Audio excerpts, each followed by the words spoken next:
श्री सच्चिदानंद सद्गुरु साईनाथ महाराज की जय। श्रीमद् भागवत साई महाकाव्य अध्याय 12 10वां चरण। भगवत भक्ति से भगवत प्राप्ति। मेघा ब्राह्मण जाति का लंबा था अभिराम, पूरी निष्ठा से करे साठे के घर काम। साठे को अच्छा मिला आज्ञाकारी दास, भक्तिभाव के पुष्प की उसमें बसी सुहास। साईं कीर्ति का किया साठे ने गुणगान, लेकिन मेघा साईं से बिल्कुल था अनजान।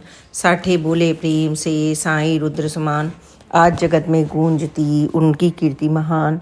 पावन गंगा नीर से हो उनका स्नान, होगा जल अभिषेक से निश्चित पुण्य महान। मैं तो इतना चाहता तू कर यह काम, तेरा हृदय पवित्र है कर सेवा निष्काम। तुम तो सब कुछ जानते पूजन अर्चन पाठ, चाहे तुम जैसे करो लगा भक्ति का ठाठ। तुझको अब मैं भेजता शिरडी गाँव साईं की, उनकी भक्ति से मिले तुझको मंगल छाँव। जन्म लिया तूने यहाँ पाया यह संसार, उनकी सानिधि में करो भवसागर को पार। मेघा के मन में उठा तत्क्षण एक सवाल, साईं है इस किस जाति के पूछ लिया तत्काल। साठे ने उनको दिया गोल मटोल जवाब, मस्जिद वास निवास है भव्य भाल पर आप। मुसलमान से दिखते उनके पट परिधान, सच्चाई को जानते महज एक भगवान। मेघा ने उत्तर सुना लगा हृदय में तीर, मुसलमान सी शक्ल है बात बड़ी गंभीर। सोच समझ कर दे रहे मालिक मुझको काज, मना न करना चाहता उन्हें होंगे वे नाराज। अगर यमन की भक्ति मैं करता हूँ स्वीकार, अपने हाथों नरक का खोलूँगा मैं द्वार। चिंता ने उसको लिया बुरी तरह से घेर, पशोपेश में पड़ गया मेघा थोड़ी देर। साठे के आदेश का उसने रखा मान, शिरडी जाने को किया अगले दिन प्रस्थान। मेघा शिरडी आ गया पहुंचा मस्जिद द्वार, सीढ़ी चढ़ने के लिए बिल्कुल था तैयार। साईं लीला हो रही देखो अब प्रारंभ, एक हाथ पत्थर थमा दूजा था मेघम। कदम बढ़ावे आ गए तत्क्षण मस्जिद द्वार, उग्र रूप धरकर कहा मेघा खबरदार। पावना अपने तुम धरो मस्जिद के सोपान, मुसलमान रहता यहाँ उसका यह स्थान। तुम ब्राह्मण हो उच्च हो जाओगे भ्रष्ट, तेरी परम पवित्रता हो जाएगी नष्ट। शिव ने डमरू हाथ ले किया प्रलय का नाच, साईं पत्थर हाथ में नयन उगलते आज। मेघा थर थर काँपता बड़े साईं का रोष, शून्य गगन में गूंजता तीव्र प्रलय का घोष। मेघा भागा ना कहीं चाहे हो जो हाल, और कोई होता अगर भग जाता तत्काल। यह सब सी लीला साईं की बनावटी था क्रोध, साईं की इस वृत्ति का मेघा को ना बोध। मेघा विस्मित हो रहा सोच सोच यह बात, कैसे साईं नाथ को मेरा चिंतन ज्ञात। मेघा शिरडी धाम में टिका रहा कुछ काल, साईं कृपा क्रियाकलाप का रहा देखता काल। अवसर जब जब भी मिला सेवा की भरपूर, लेकिन जो विश्वास था वह था कोसों दूर। मेघा साईं धाम में रह पाया कुछ माह, लग पाया ना मन वहाँ पकड़ी घर की राह। मेघा को घर पर हुआ अतिशय तेज बुखार, डॉक्टर वैद्य हकीम का व्यर्थ हुआ उपचार। मेघा ने चिंतन किया उतरा अगर बुखार, लौट जाऊंगा शीघ्र ही मैं साईं के द्वार। दूजे दिन गायब हुआ उसका तीव्र बुखार, उसने शिरडी धाम में जोड़े वापस तार।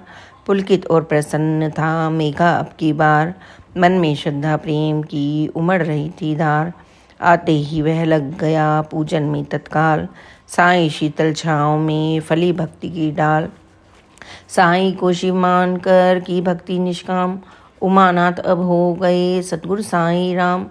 मेघा लाता दूल से बेलपत्र हर रोज, 3 मील प्रतिदिन चले लाता करके खोज। स्थित शिरडी गाँव में मंदिर थे 6-7, सर्वप्रथम जाता वहीं मेघा प्रतिदिन प्रात। चाहे कोई देवता चाहे कोई ईश, पूजन करता रोज वो और झुकाता शीश। आता इसके बाद वह साईंनाथ के पास, करता फिर आराम से साईं की अरदास। बेलपत्र वह नित्य धरे धरे चरण में फूल, और करे वह आरती हो सकती ना भूल। अपने रीति रिवाज से करता पूजन काज, उसके लब से गूंजती शिव साईं आवाज। वापस आता दोपहर वह मस्जिद के द्वार, करता साईं आरती मधुर मधुर उच्चार। आगे एक दिन की सुनो रोमांचक बात। खंडोबा मंदिर गया मेघा तड़के प्रातः, देखा अब तक बंद थे देवालय के द्वार। इंतजार भी कर लिया हुआ वक्त बेकार, उस दिन वह न कर सका पूजा का उपचार। धूप दीप फल फूल का ना दे सका उपहार, अन्य मंदिरों में गया मेघा इसके बाद। अर्पित उसने कर दिया जल फल फूल प्रसाद, और अनंता आ गया वह मस्जिद के द्वार। करवाया न साईं ने निज पूजन उपचार, बाबा बोले प्रेम से हुई भयंकर भूल। खंडोबा को आज तुम चढ़ा न पाए फूल, जाओ देखो खुल गया देवालय का द्वार। खंडोबा का शीघ्र कर पूजन का उपचार, पूजन मेरे बाद में आकर करना भक्त।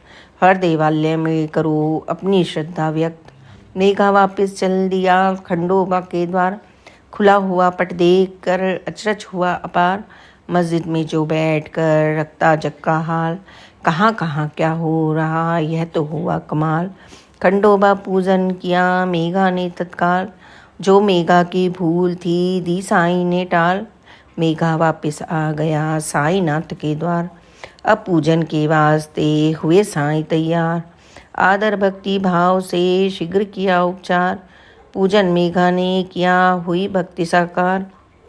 हृदय खोलकर अब दिया साईं ने आशीष, श्रद्धा रख हरदेव में उन्हें झुकाओ शीश। मकर संक्रांति आ गई आया पर्व महान, मकर राशि संसर्ग में आया है दिन मान। मेघा के मन उपजा ऐसा नेक विचार, गोदा तट से लाएंगे निर्मल जल की धार। पूजन ओ आराधना करके विधि विधान, साईं को शिव मान कर करवाऊं स्नान। मेघा चलकर आ गया साईंनाथ के पास, स्नान कराने वास्ते की उनसे अरदास। आना कानी की बहुत मगर न माना भक्त, देखा सतुर साईं ने भक्त पूर्ण अनुरक्त। आखिर में स्नान को हुए साईं तैयार, जैसी तेरी भावना वैसा करो उपचार। 4 कोस मेघा चला पहुँचा गोदा तीर, तांबे के घट में भरा उसने पावन नीर। 8 कोस आया गया फिर भी नहीं थकान, अभिलाषा को पार पर लगे छाई लब मुस्कान। मेघा चलकर आ गया साईंनाथ के पास, बाबा चलिए स्नान को पूरी करिए आस। बार बार विनती करें मेघा छू कर पाओ, बैठा काफ़ी देर तक वह साईं की छाँव। साईं ने जब ना दिया इस पर ज़्यादा ध्यान, मेघा बोला प्रेम से अब कीजिए स्नान। तैयारी सब पूर्ण है सिर्फ आपकी देर, होने वाली शाम है अब ना करें अबेर। आग्रह सुनकर भक्त का हुए साईं गंभीर, गंगा जल से नहाएंगे अदना एक फकीर। समझो तुम इस बात को ओ भोले नादान, गंगा जल स्नान का रहने दे अरमान। श्री सच्चिदानंद सतगुरु साईनाथ महाराज की जय। आज की कथा में बस इतना ही। आगे की कथा आप कल अवश्य सुने और बाबा के स्नान प्यार और कृपा को प्राप्त करें। Please like and subscribe this channel. Om Sai Ram, जय साई राम, ओम साई राम।